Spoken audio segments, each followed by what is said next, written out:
Were you starstruck by any of the musicians there? Did you want to meet anyone at Woodstock? I loved. I actually nobody really knew who I was at that time. Johnny would come on and do the first part of his set with the blues trio, and now I'm going to bring on my little brother Edgar. I That's walked so on cool. and Excellent, yeah. wow, there's two of them. So I see a double. I actually it's a little known fact, but when people ask me about the song Frankenstein, which was a huge hit in '73, I had actually written that line when I was playing with Johnny, and he would introduce me, and I said, well, that'd be, you know, like your introduction. Cool, right. This is like you're playing on music? So, Cool. you know, I played Hammond B3 organ and alto sax, and we had 2 drum sets on stage, and I did a dual drum solo. So it was just sort of a showcase instrumental, you know, for me.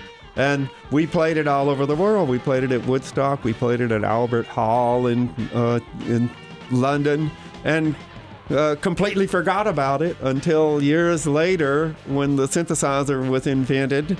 And I happened to be the first guy to get the idea of putting a strap on the keyboard.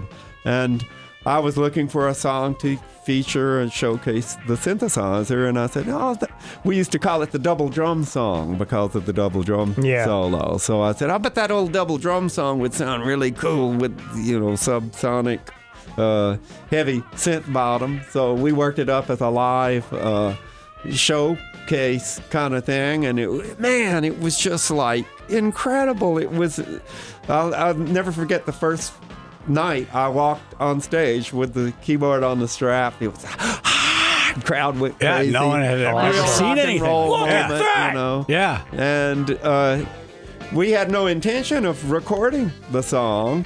It was just a live thing, and when I would design a new sound, we'd create a new section in the song. It was like 15 or 20 minutes long.